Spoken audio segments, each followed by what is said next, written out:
Have you found yourself stuck in a corporate job and you wonder if you've got what it takes to leap out and start your own business? Today, we're going to talk about that.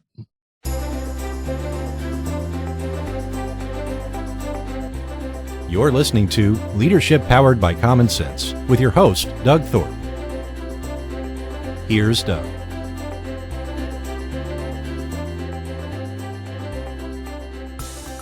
Well, hello again, everyone. This is Leadership Powered by Common Sense. I am your host, Doug Thorpe, and today I have a guest who is going to help us crack open the whole mystery about stepping out from a paycheck and maybe in a corporate job and thinking about starting your own business.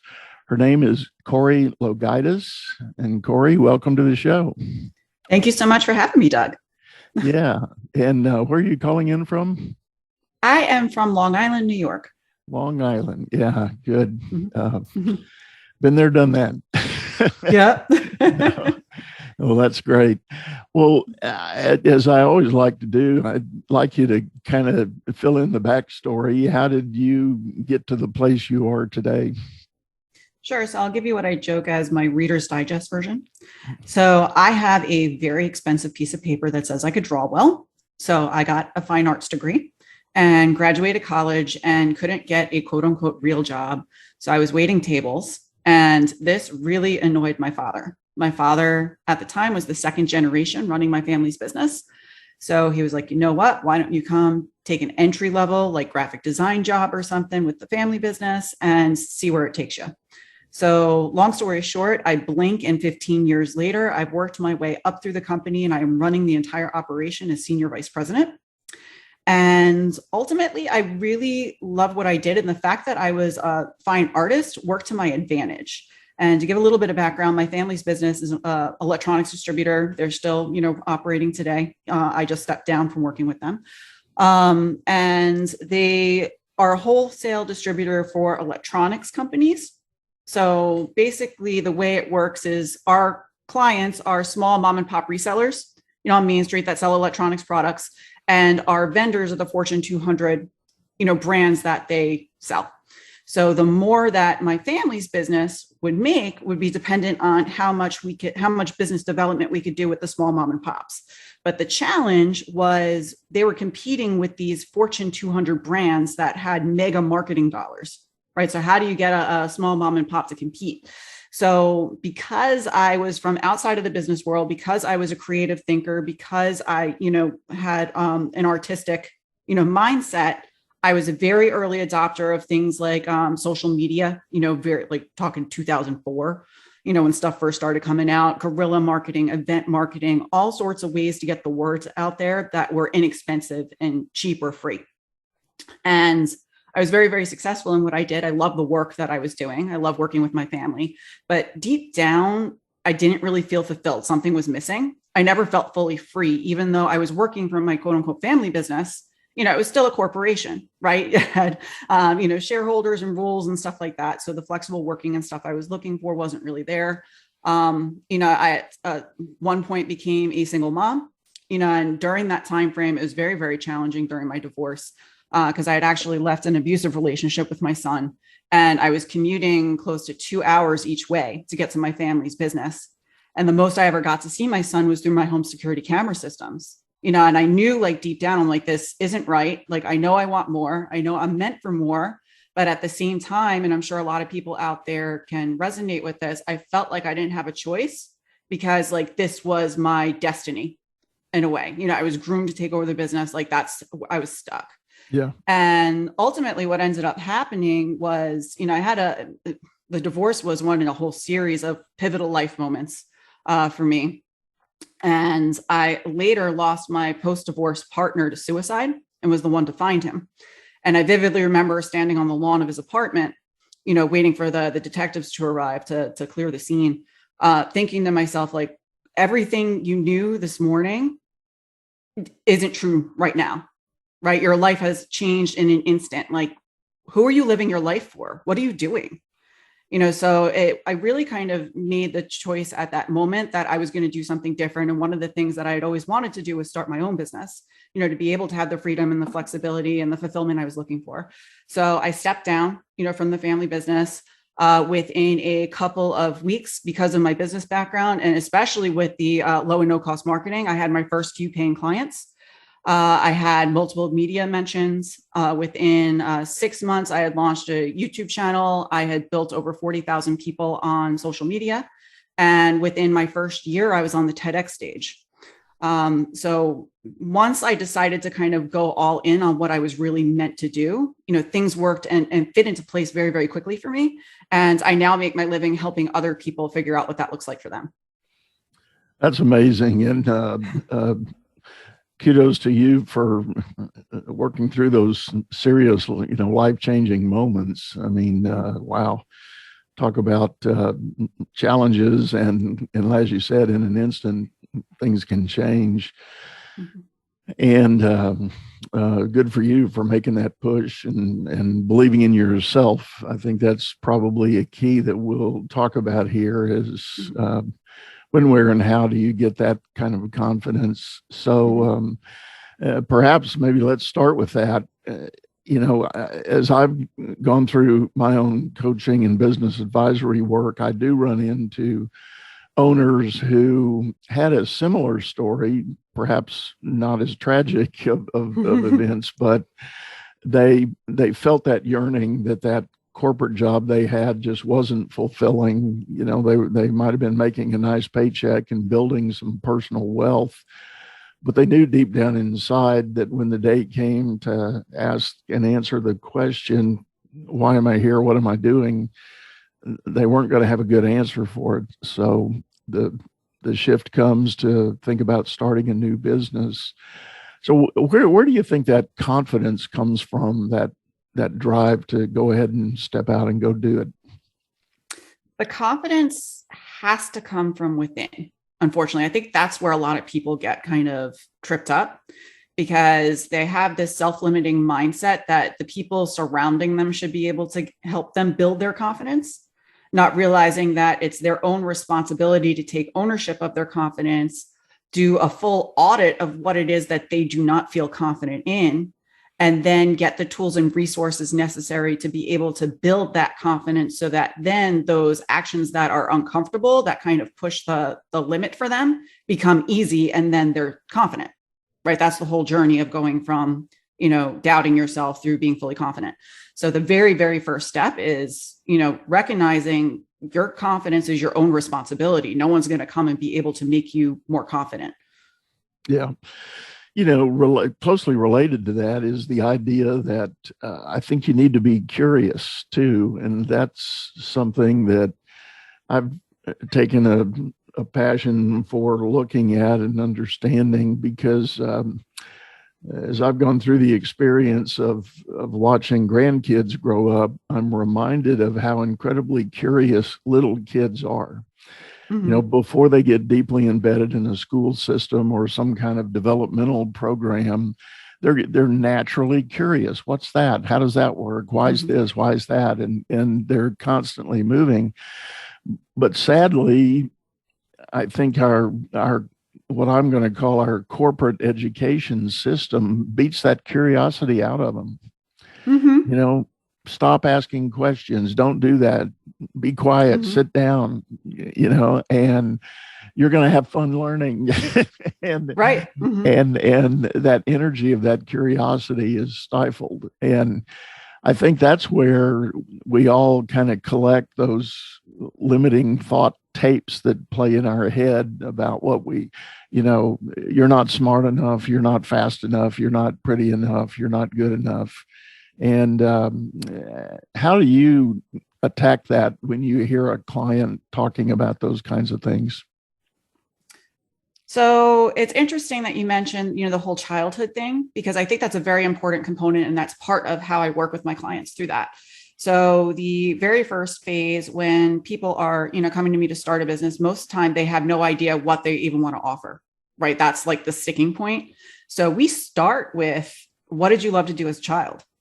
Right? It's so simple, but the truth is the way you were as a child was the closest you will ever be to the authentic you, right? It was before all those societal pressures and expectations and stuff like that kind of come into play.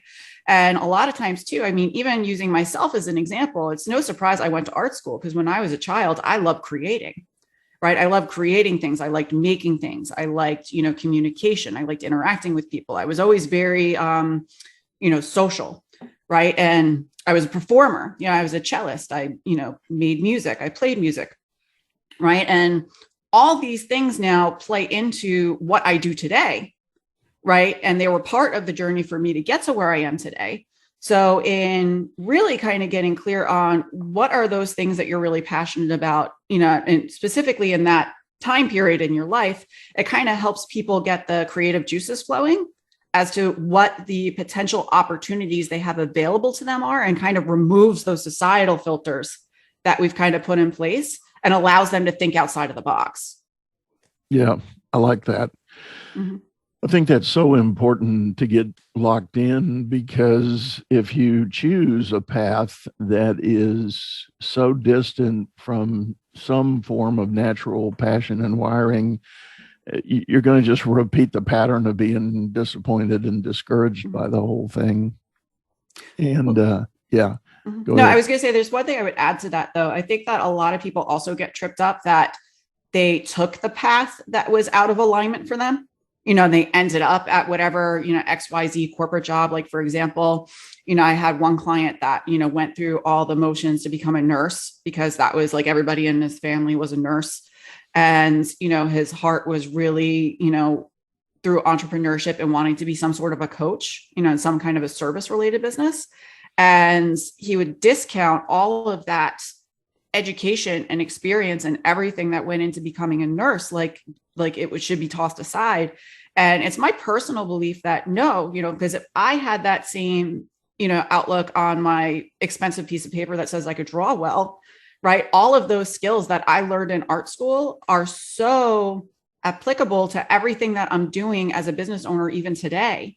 Everything I learned, I mean, I'm a digital, creator, I do video, I do, graphic design, all these things play into different things that I'm doing today and how I'm communicating with people.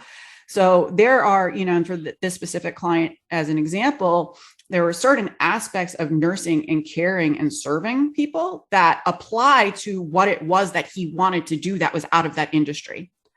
Right. So really being able to kind of fine tune what is it based on your, natural, passions, like we were talking about, your natural talents, your education that you've amassed, that you've paid for, whether it be something that you want to do or, were told that you had to do, and your general life experience. The intersection of all of those sets you up for how you are best meant to have an impact on people today.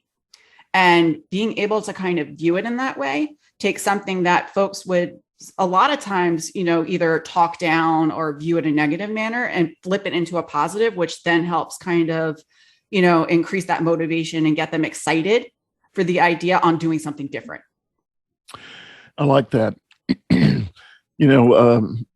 I had a chapter in my career when the crash of '08 happened, and all the big businesses were laying off people, by the thousands. I had a chance to start a nonprofit to help job seekers. And one of the first things that I figured out as that was happening was that these folks who had gone the corporate route had generally lost their own personal identity. Mm-hmm. And now that the economy had forced them out of that job, even those that had been thinking for a while about doing something different were stuck because they didn't know who they were anymore. Mm-hmm. And I started doing something to prove that point. As new people would come to our program, I would meet them and I would say, "Tell me something about yourself." Mm-hmm. And the classic answer I got, "Well, I'm an engineer, I do da-da-da, I'm an accountant, blah, blah, blah. I was VP of marketing, blah, blah, blah." And I'm going, "Nope, you didn't tell me anything about you." Right. Mm-hmm. and that would open the whole discussion. So one of the first exercises we did was encourage people to get back in touch with that sense of purpose and passion that maybe got trampled out of them in the corporate role. And it was easy to understand how they got to that point in their life because, as you've described, you get out of school, you take a few steps and you land at a certain place. And next thing you know, that's a journey that you're pretty much committed to. And, if you're doing good work, you're going to get some kind of opportunity for advancement, some promotion, some title changes and all that. And you'll wake up 10, 15, 20 years later and you go, what am I doing? Why is this? Who am I? Yeah, so common. So tell us a little more about how you kind of deal with that with folks. With what specifically? Well, with that idea of let's put it this way. Maybe they know they've got a passion. They think it might be time to make the change. They've called you for some help. You talked a little bit about, that original idea of connect with childhood passions, but what else do you do in that area of identifying that sense of purpose? Sense of purpose. I mean, really a lot of the work that I do is kind of coaching my clients through trusting their intuition. So a lot of the folks that I tend to work with, and really I'm very similar. So I guess it's kind of, you put the energy out there, like the way that you are and attract, like for like. I'm very type A, high performer, perfectionist, and we are our own worst enemies.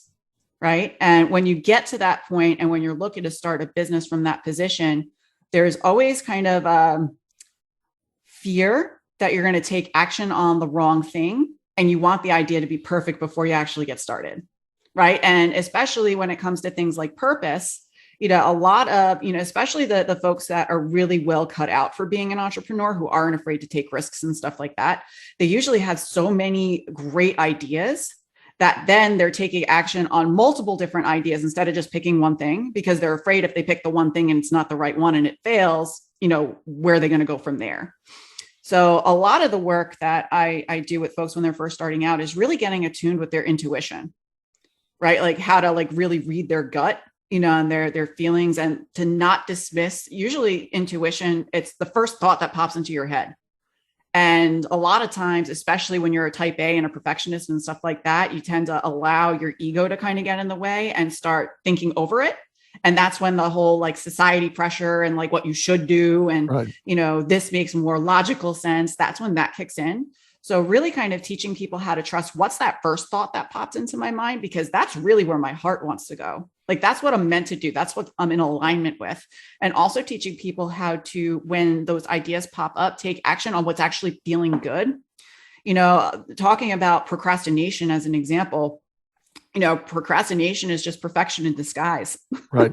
When you think about it. So if somebody's procrastinating on something, this happens so much, especially as an aspiring entrepreneur, that you kind of put it off because you're trying to figure out an idea and you're kind of in analysis paralysis, doing all the research, but not actually doing anything.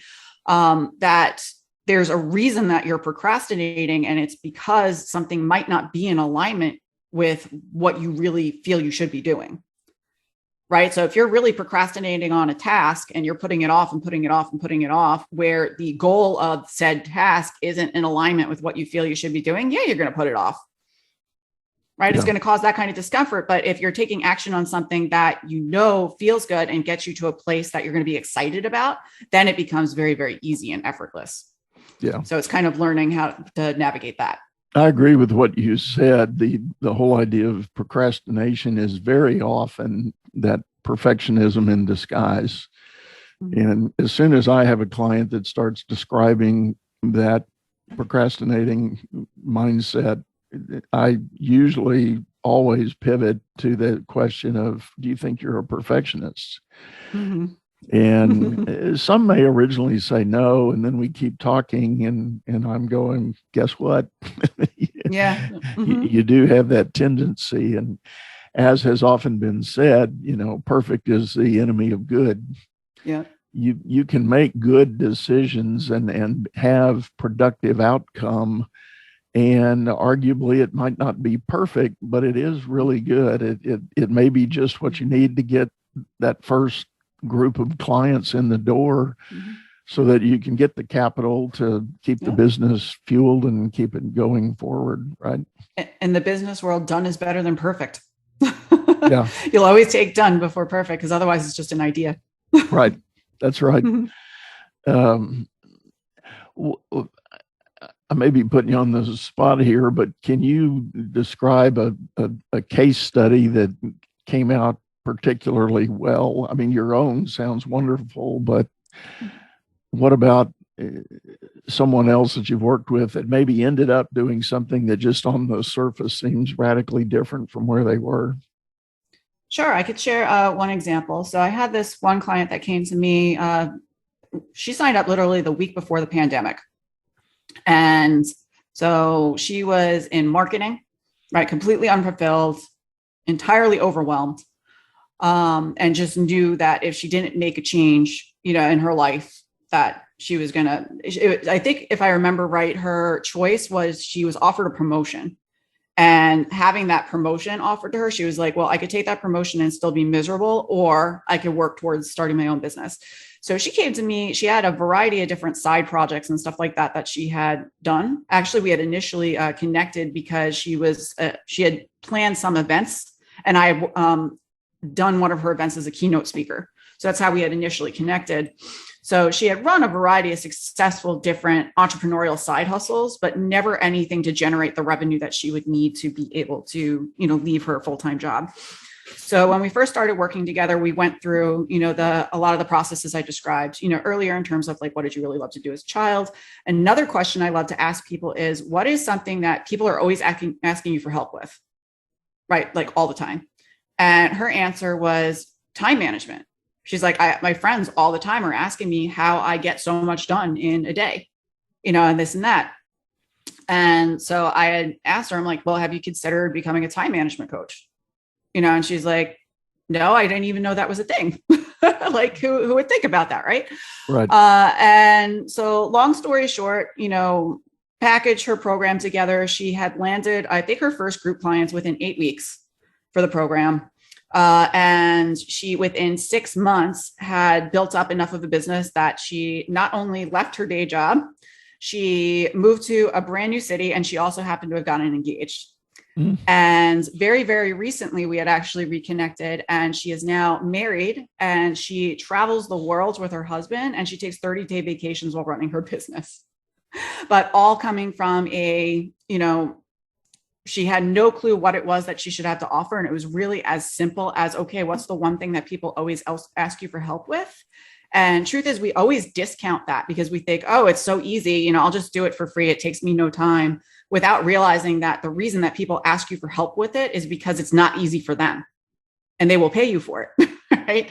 So again, that kind of, I don't want to say it's a self-limiting belief, but a lot of times we kind of downplay our own abilities and say like, oh, no one would pay us for that because that's too easy. And I do that with my eyes closed and this and that. Getting clear on what those abilities are that you have are really ways that you could have a, lasting impact, on people in your business. I think that's a great idea. And I'm going to go back to my story about the job change and career transition work. One of the tools we taught people to think about and work on was creating what we called an accomplishments inventory. We wanted people to go back through their work history and think of specific situations, projects, events, moments that had tangible outcomes that they could claim as their contribution. And the first stumbling block, people had trouble claiming that. They would think, well, that's what I was supposed to do. Well, yes, it might have been, but it's an accomplishment nonetheless. Right. And I started using, and again, remember this was 2008, I started using a sports analogy of Tiger Woods. Tiger could hit his tee shot 300 yards, but he was concerned whether it hit a spot, a foot to the left or a foot to the right. Mhm. If I could hit a tee shot 300 yards, I would be wildly ecstatic. Yeah. I didn't care where it landed. Yep, that's And so true. what is natural to one person may be a significant accomplishment to somebody else.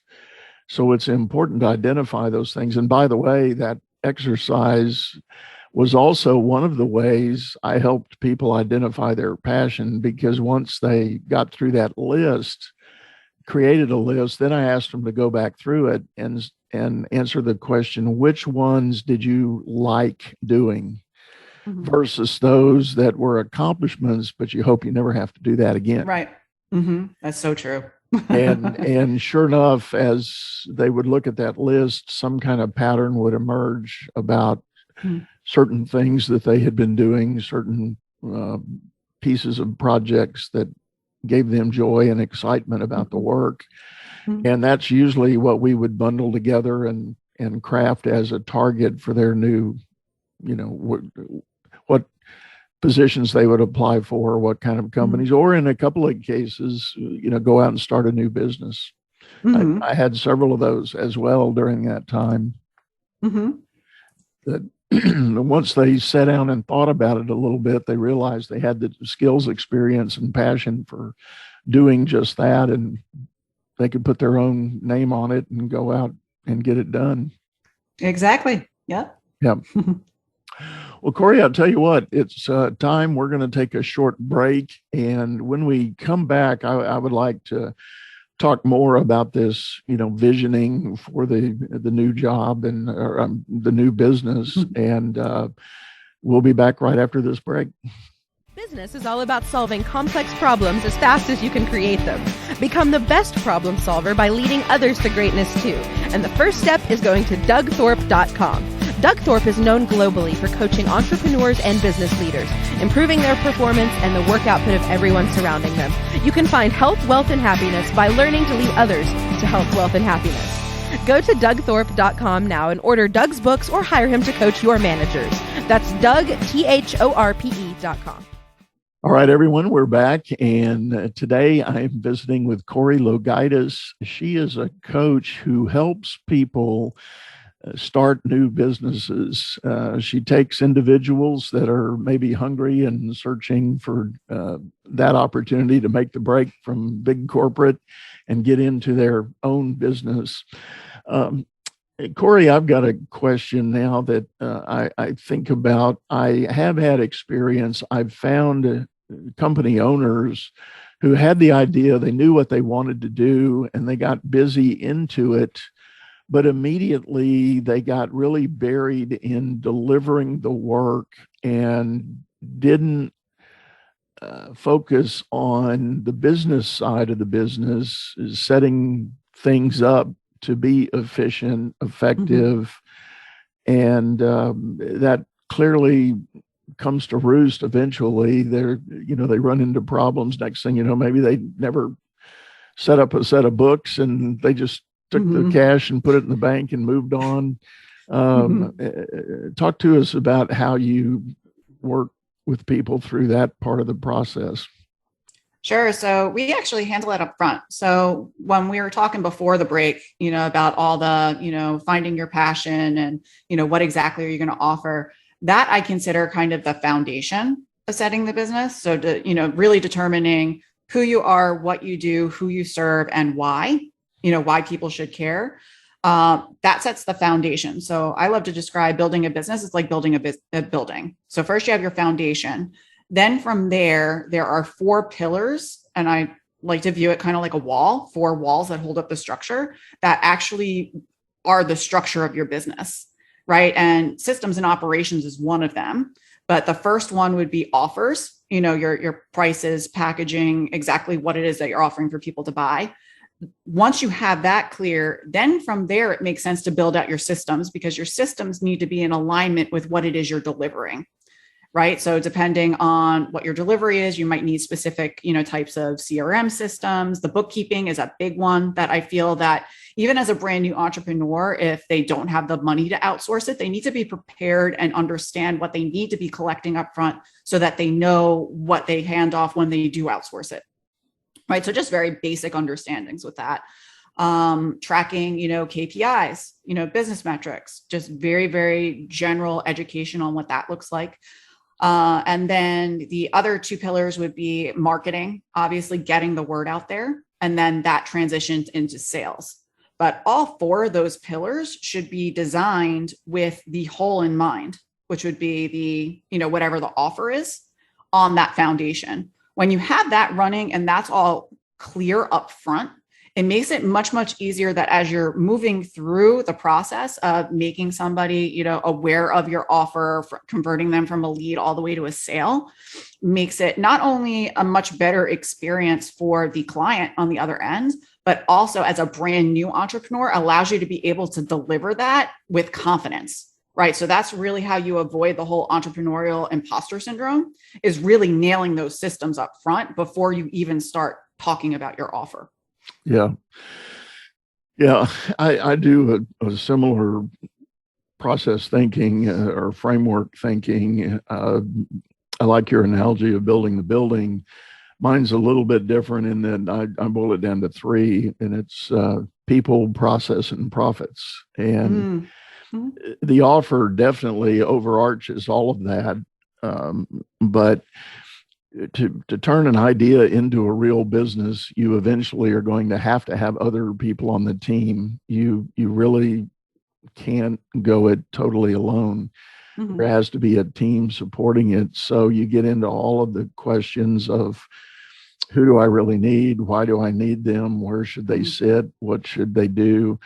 And sadly, so many entrepreneurs start out, they know they need people. So what do? They convince a brother or a sister or an uncle to come on board and help them out. And that might be convenient from a relationship standpoint, but does that person really have the bona fide skill you need in that role? Mm-hmm. Because when budgets are thin, you've got to be spot on with your decision making about that. Mm-hmm. And, that's so true. Bringing in a relative to do a role may not be your best bet. You may be much better off finding somebody that's truly skilled in that area. Mm-hmm. So that's the people part of it. And process is the whole idea of you can't scale, you can't grow if you don't know a process for doing the work. Right. You have to have repeatable processes. and every offering that's out there has an opportunity to be systematized so that it can be sustainable and repeatable. Mm-hmm. And I've had a client who's in the technology space. They like building custom technology solutions. There's still some systematizing that has to be done with that even. Mm-hmm. Like gathering the specs from the client, getting a detailed roadmap and project plan put together, and then mm-hmm. you start allocating resources, and then you've got to do testing, and then so on and so on and so on. So it's so very important. And then in my model, the profits piece is the last part, and that is knowing the numbers, keeping track mm-hmm. of how things are going, create that cash flow model first so that you're going to be able to make payroll next month. Right. I know for a lot of the folks that I work with, they're solopreneurs to start, because basically my program promise is getting you your first paying client so you can validate your ability to work for yourself. But with that said, most of the systems and stuff that we teach, in my background, I was a VP of operations for a long time. So I can talk about, databases and all sorts of, CEO dashboards. And I love that stuff. I can totally geek out on it, but that really intimidates brand new business owners. Oh yeah. So the stuff that we teach within, our program, it's literally like the minimum viable system, to really get going so that it's not intimidating, but gives them all of the data that they need to be able to make confident, informed decisions about their business moving forward. Yeah. And then from there, it's much easier for them to scale because they're going to notice, okay, well, I have a gap here. What do I need to do to address this gap? Is it a skill set I can build? Is it a skill set I can hire out for? And then they can continue to scale from there.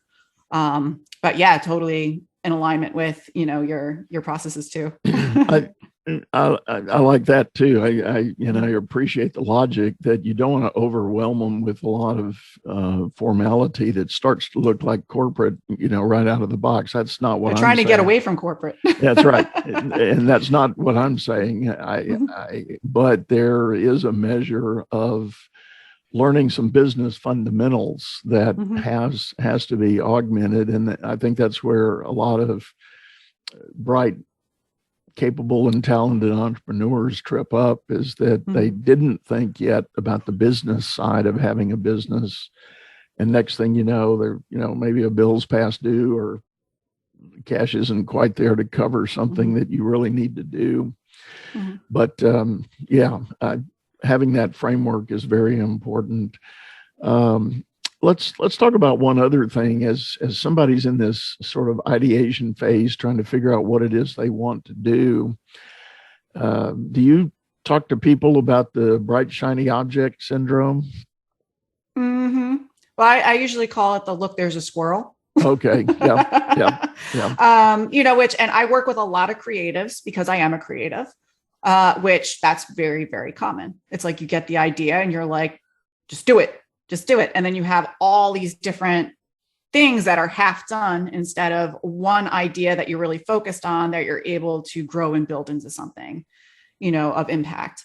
So yes, to answer your question in short, we do talk about that.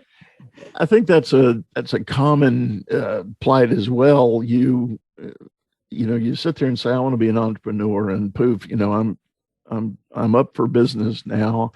And you take on a couple of clients, you start working through some things, and then all of a sudden this prospect shows up that says, you're close to what I need, but I really need this thing over here. And it's the entrepreneur's struggle to say, I can do that for you. I'll it's close enough. I'll figure it out. I can make this. I mean, that's the thoughts going through their head. But in the long run, it might be pulling you off the game plan that you really ought to be sticking to and pursuing. Here's the way that we usually handle that, because that pops up all the time. It's really about what's in service to that client and how can I get them what they need quickly. Right. So 9 times out of 10, if your, niche is over here and this client's coming from over here, like it's obviously not an alignment for you to help them. But if you notice, if you're tracking your data, like we were talking about before, that you're starting to get all of these people, you sell X and all these people need Y, then it's time for you to go out there and start networking with other businesses that work the same space as you that serve Y, so that you can then create some kind of a referral partnership and maybe even turn that into an income stream that you're getting, partnership, affiliate income or that kind of a thing. So that's a much smarter and more efficient way to address that issue, especially very, very early on, without having to build out an entire different revenue stream within your new business. Yeah. And take you off that game and dilute the funds you might have, for your core business. Keep that going. I did this personally myself very recently, that I've had a lot of people coming to me for product-based businesses, and that is not my wheelhouse. My wheelhouse is in service-based businesses.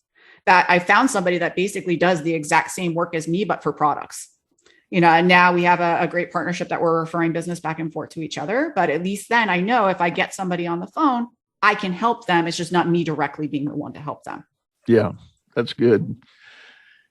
And I think that is interesting. In today's gig economy, there are so many affiliate opportunities that are out there. There are, even among us that are podcasters and bloggers and the kind of program content we put out, there's so many affiliate opportunities out there, I'll share your programs if you share mine, and we establish that affiliate arrangement, and it works very well. Yeah. To keep that going. And even in terms of what I'll call graduating a client, if a client enters with one coach in one space and then works a while and kind of gets up to a level and the original coach isn't necessary anymore, they might need to look for a different coach that's operating at that other level. Mm-hmm.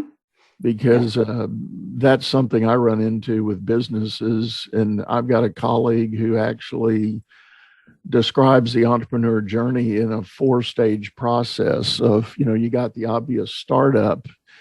That's phase 1. Phase 2 is a bit of a takeoff, growth mode. And then phase 3 is takeoff, where you really, have some traction and you really have this explosion of your numbers. And then finally 4 is an enterprise. All of a sudden, surprise, surprise, you created a corporation. Yep. And, the very thing you left might well turn into that one day. And it takes the owner's ability and willingness to pivot at each one of those major milestones, because you can't do the takeoff stage with the same mindset you had at the startup phase.